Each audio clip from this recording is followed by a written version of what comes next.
राधे, जय श्री कृष्ण। आज हम आपके लिए लेकर आए हैं श्रीमद् भागवत गीता का चौथा अध्याय ज्ञान कर्म संन्यास योग। यह सुनने से पहले प्लीज़ हमारे चैनल को लाइक शेयर सब्सक्राइब करना ना भूलें। तो चलिए जानते हैं। श्री कृष्ण भगवान अर्जुन से कहते हैं, हे अर्जुन, यह कर्मयोग प्रथम मैंने सूर्य को सुनाया था। सूर्य ने मनु को कहा, फिर मनु ने अपने पुत्र इक्ष्वाकु को कहा था। यह ज्ञान योग इसी क्रम से चला आया है। इसे ऋषि लोग जानते थे। हे परंतप यही योग फिर बहुत काल बिताने पर नष्ट हो गया है। यही प्राचीन योग आज मैंने तेरे प्रति सुनाया है। तुझे सुनाने का कारण यही है कि तू मेरा परम भक्त है और सखा भी है, इसलिए यह उत्तम गुप्त भेद तुझे सुनाया है। यह सुन अर्जुन ने पूछा, हे कृष्ण, तुम्हारा जन्म पीछे हुआ है और सूर्य पुरातन है, फिर हम यह कैसे जान सकते हैं कि आपने यह कर्मयोग सूर्य को कब सुनाया था? अर्जुन की बात सुन श्री कृष्ण ने कहा, हे अर्जुन, मेरे और तेरे बहुत से जन्म बीत गए हैं, सो उन सब जन्मों का वृत्तांत मैं जानता हूँ। तुम नहीं जानते हो। सो यद्यपि मेरी आत्मा अविनाशी है, मैं प्राणियों का ईश्वर भी हूँ, तो भी अपनी सात्विक प्रकृति का अवलंबन कर अपनी माया से अवतार लेता हूँ। हे भारत, जब जब धर्म की हानि और अधर्म की वृद्धि होती है, तब तब मैं अवतार धारण करता हूँ। जो साधु महात्मा अपने धर्म पर स्थिर है, उनकी रक्षा के लिए, पापियों के नाश के लिए और धर्म की स्थापना के निमित्त धर्म बढ़ाने के लिए मैं युग युग में अवतार धारण करता हूँ। हे अर्जुन, जो मेरे इन जन्म के कर्म की अलौकिक जानकर इनके तत्व को जान लेते हैं, वे इस देह को छोड़ फिर जन्म नहीं लेते हैं और मुझको प्राप्त हो जाते हैं, अर्थात आवागमन से छूटकर मुझ में मिल जाते हैं। मेरे अवतारों को अलौकिक तत्व जानने से बहुत मनुष्यों के रोग, भय व क्रोध जाते रहते हैं और वे सब पदार्थों में मुझे ही देखते हैं और मेरे ही आश्रित रहते हैं। ऐसे पुरुष ज्ञान और तप से पवित्र होकर मेरे भाव को प्राप्त हो गए हैं। जो मुझे सकाम और निष्काम जिस तरह से भजता है, मैं उसे वैसा ही फल देता हूँ। जो सकाम पूजन करते हैं, उनको कर्मानुसार फल देता हूँ और निष्काम भजते हैं, वे मेरे स्वरूप को प्राप्त होते हैं। सो तू कहे कि सभी मनुष्य तुम्हारा भजन क्यों नहीं करते हैं, तो उसकी बात सुन। इस संसार में जो मनुष्य कर्म की सिद्धि को चाहते हैं, वे इंद्रादि देवताओं की उपासना करते हैं, क्योंकि मनुष्य लोक में कर्म की सिद्धि शीघ्र होती है और मेरी साक्षात सेवा से ज्ञान का फल स्वरूप जो मुक्ति है, सो कठिनता से मिलती है। ब्राह्मण, क्षत्रिय, वैश्य, शूद्र, ये चारों वर्ण अपने अपने गुण कर्म से मैंने ही बनाए हैं। यद्यपि इनका कर्ता अकर्ता मैं ही हूँ, तो भी मुझे किसी कर्म किए का लेप नहीं लगता, क्योंकि मैं अविनाशी हूँ और इनमें मेरी आसक्ति नहीं है। हे अर्जुन, कर्म मुझको लिप्त नहीं होते और न कर्म फल में मेरी इच्छा है, क्योंकि मैं पूर्ण काम हूँ। जो मुझको ऐसा जानते हैं, वे कर्म से नहीं बनते हैं। पहले जनकादि समस्त जनों से भी ऊपर कही हुई सब बातें जानकर कर्म किया गया था। इससे अब तुम भी वही कर्म करो जो पूर्व पुरुषों ने पहले किए हैं। हे अर्जुन, कौन सा कर्म कर्तव्य है और कौन सा कर्म करने योग्य नहीं है, इस बात के विचार में बड़े बड़े पंडितों की बुद्धि चक्कर में पड़ जाती है।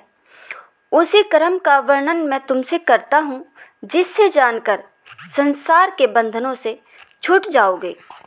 एक तो वे कर्म है जो शास्त्रोक्त रीति से अवश्य करने योग्य है, एक वे कर्म है जो निषिद्ध है और एक अकर्म है जिसका तत्व ज्ञान होने पर त्याग कहा है। इन 3 प्रकार के कर्मों का विचार करना अत्यंत आवश्यक है, क्योंकि कर्म की गति बड़ी कठिन है। जो कर्म को अकर्म और अकर्म को कर्म समझता है, अर्थात कर्म करना जिसके ज्ञान में बाधा नहीं करता और शास्त्रोक्त कर्म के न करने ही में कर्तव्यता देखता है, वही ज्ञानी संपूर्ण कामों को करने वाला है। हे अर्जुन, ज्ञान रूपी अग्नि से जिसके सब कर्म जल गए हैं, ऐसा जो होवे उसको अज्ञानी पुरुष पंडित कहते हैं।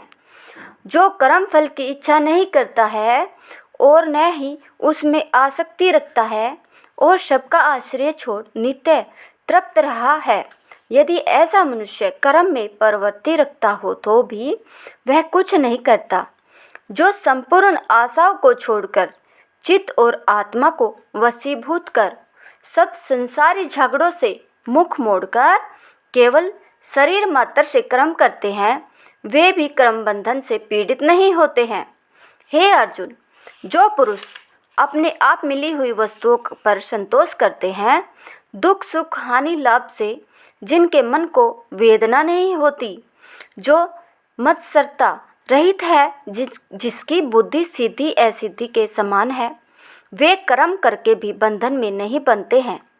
जो भाई बंधु स्त्री पुरुष आदि की आसक्ति से छूट गया है और सांसारिक विषय वासना रोक रखी है और ज्ञान में जिसका चित्त स्थिर है, वह यज्ञ के लिए जो कर्म करता है उसके वे सब कर्म वासना सहित लीन हो जाते हैं।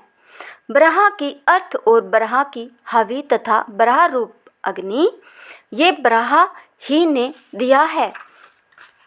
इस प्रकार जो जानता है, अर्थात होम अग्नि हवि कर्ता घृत आदि सब सामग्री ब्रह्म स्वरूप है, जिसकी ब्रह्म क्रम में वर्ती है, वह अवश्य ब्रह्म को प्राप्त होता है। हे अर्जुन, कितने ही कर्मयोगी श्रद्धापूर्वक इंद्रादि देवताओं की पूजा करते हैं और कितने ही ज्ञान योगी ब्रह्म रूप अग्नि में ब्रह्म रूप से हवन करते हैं।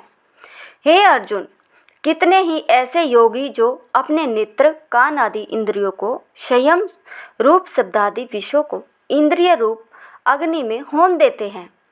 कितने ही ऐसे योगी हैं जो कर्मेंद्रिय और ज्ञानेंद्रिय के कर्म को तथा प्राण अपान आदि देश प्राणों के कर्म को ज्ञान से जलती हुई मन के विग्रह रूप अग्नि में होमते हैं, अर्थात सब विषय वासना से दूर हो केवल ब्रह्म में ही लीन हो जाते हैं।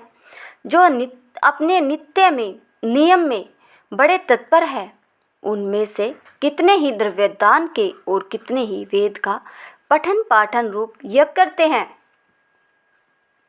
कितने ही प्राणायाम में लीन होकर और प्राण और आपन की गति को रोककर आपन में प्राण हवन करते और प्राण में आपन का हवन करते, और कितने ही क्रम से एक एक ग्रास घटाते हैं।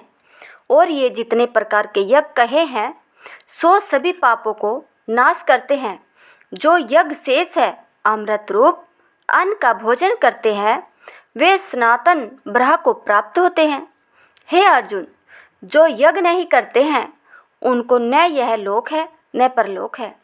ऐसे बहुत तरह के यज्ञ वेद में वर्णित है, जिनकी इनकी सबकी उत्पत्ति कर्म है। इन्हें जानने से तेरी मुक्ति हो जाएगी। हे अर्जुन, द्रव्य यज्ञ से ज्ञान श्रेष्ठ है, क्योंकि जितने कर्म है वे सब ज्ञान में समाप्त होते हैं। तत्वदर्शी ज्ञानी लोग इस तत्व ज्ञान का तुझे उपदेश देंगे। जब तू इनकी सेवा करेगा, हाथ जोड़ेगा, प्रणाम करेगा और अनेक प्रकार से पूछेगा कि इस संसार में मेरी मुक्ति कैसे होगी। हे अर्जुन, इस ज्ञान के प्रताप से तुझे ऐसा मोह फिर कभी न होगा और इसी ज्ञान से संपूर्ण प्राणियों को अपनी आत्मा में और मुझ में भी देखेगा। अब ज्ञान का फल सुन। जितने पाप जाने अनजाने से किए हैं, उन पापों का जो फल दुख है, सो उन दुखों से ज्ञान नाव में ढके दुख सागर से पार हो जाएगा। हे अर्जुन, जैसे जलती हुई अग्नि काष्ठ को जलाकर भस्म कर देती है, वैसे ही ज्ञान रूपी अग्नि संपूर्ण मोह को जलाकर भस्म कर देती है। केवल यह बात नहीं है कि ज्ञान द्वारा पापों से ही पार हो जाते हैं। इस संसार में ज्ञान के समान और कोई वस्तु चित्त शुद्ध करने वाली नहीं है। यह ज्ञान कुल काल पर्यंत अभ्यास करते करते कर्म योग के द्वारा सिद्ध हो अपने आप ही उपज आता है। अपने गुरु के उपदेश में श्रद्धा वाली और ज्ञान की तृप्ति में तत्पर जितेंद्रिय पुरुष ज्ञान को पाते हैं और इसको पाकर फिर थोड़े ही काल में मोक्ष को पाते हैं।